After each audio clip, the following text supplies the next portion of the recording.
Hello, child of God. Several U.S. presidents have been working in the background to divide Israel. Obama is certainly not the first to try. However, this visit Obama made to Israel is especially alarming. Obama came professing to be a friend of Israel, but was actively working to push Israel to surrender back to its 1967 indefendable borders. Politically speaking, Obama's long-range plan is to allow the UN to declare Palestine a nation. All Israeli land that the UN claims to be occupied territory will officially become Palestine. The United Nations money and soldiers will be available to force Israel back to its 1967 borders. The USA could veto this measure in the UN, but will abstain its vote because Obama wants Israel to surrender its God-given land. Politically speaking, Obama, Russia, and the European Union are allowing the United Nations to do its dirty work. Prophetically speaking, Almighty God is now waging a war against the USA, Russia, the European Union, and certainly the United Nations. The same day Obama visited Israel, the USA was sentenced to a higher level of terror and destruction. As evidence, I am presenting some of the most unusual news of things that happened within the first 30 days following Obama's visit to Israel. At present, Almighty God is just warning us to back off. But you can see the world is going to experience the same terrors that Israel has been living with since the day it was born, May the 14th, 1948. At the weekend, North Korea announced it was entering a state of war with the South. Earlier in the month, Pyongyang affirmed its right to launch a preemptive nuclear strike on the U.S. The U.S., for its part, has conducted several joint military exercises with South Korea, mimicking the bombing of North Korean targets and the removal of its leadership.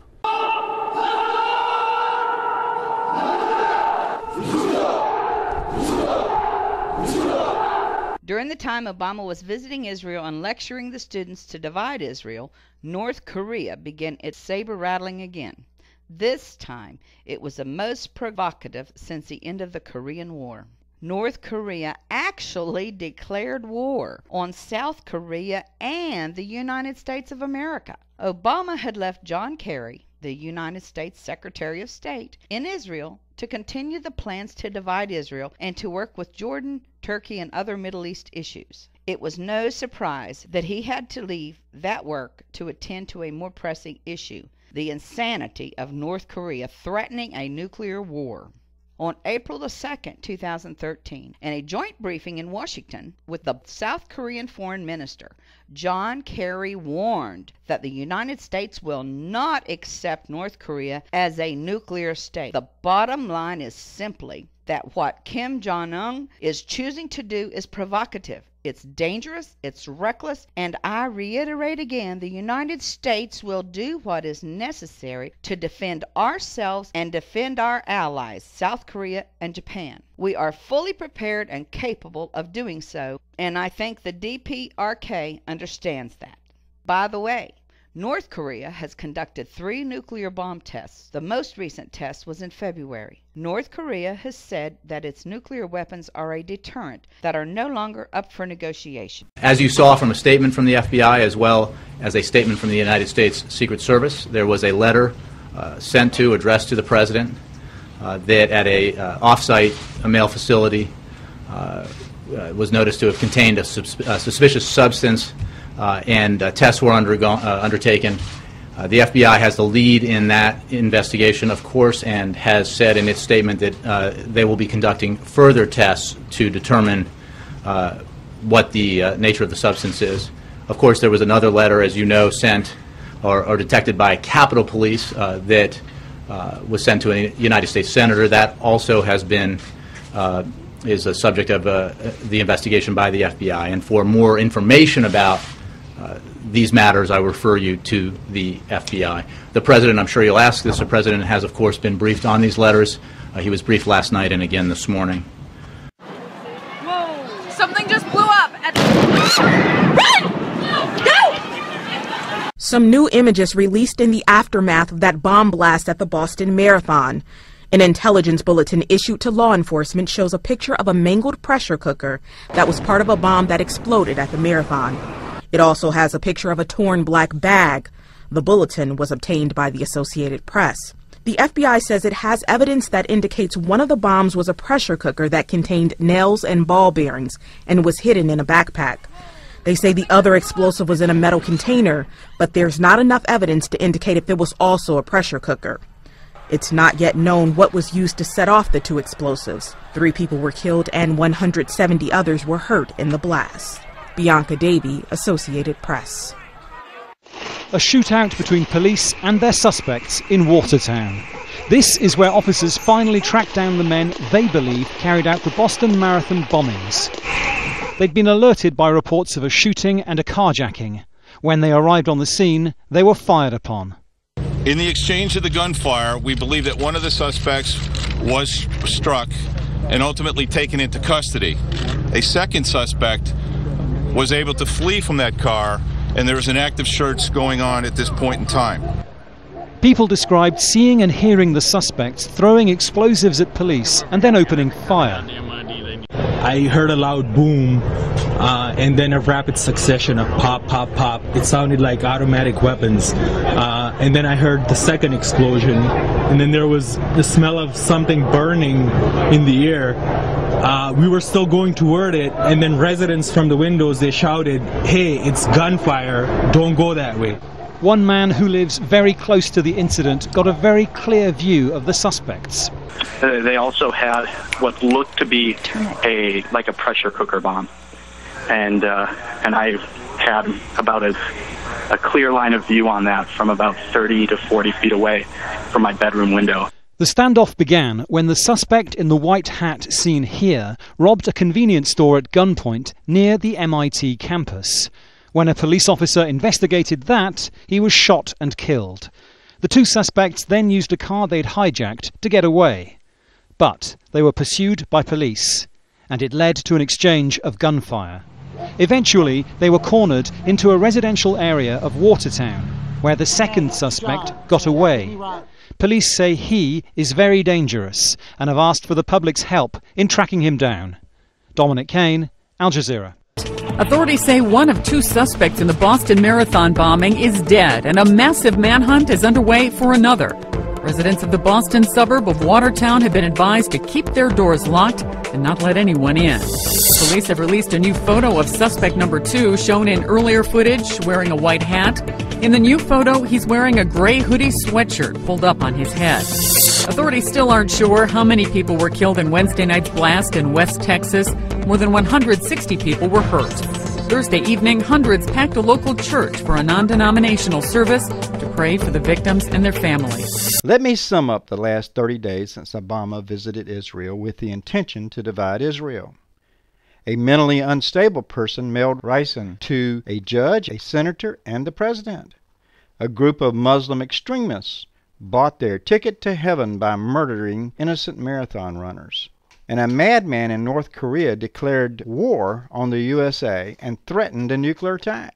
Since North Korea has used this type of extortion in the past, we assume it's just more of the same. After all, it is unthinkable that any madman would attack us. Actually, considering if we retaliate against North Korea, we would accidentally kill billions of Chinese citizens by radiation poison, nuclear fallout. China would be forced to retaliate against us and revenge its people. Since Satan comes only to steal, kill, and destroy, we can surmise that these are only warnings of the horrors to come. These are warnings that Almighty God is removing His hand of protection from the United States. And unless the nation repents, we will experience even greater destruction. Read with me the message of the 4 carpenters sent to destroy the dividers of Israel.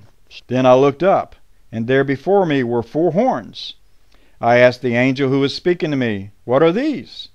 He answered me, "These are the horns that scattered Judah, Israel, and Jerusalem." Then the Lord showed me 4 craftsmen. I asked, "What are these coming to do?"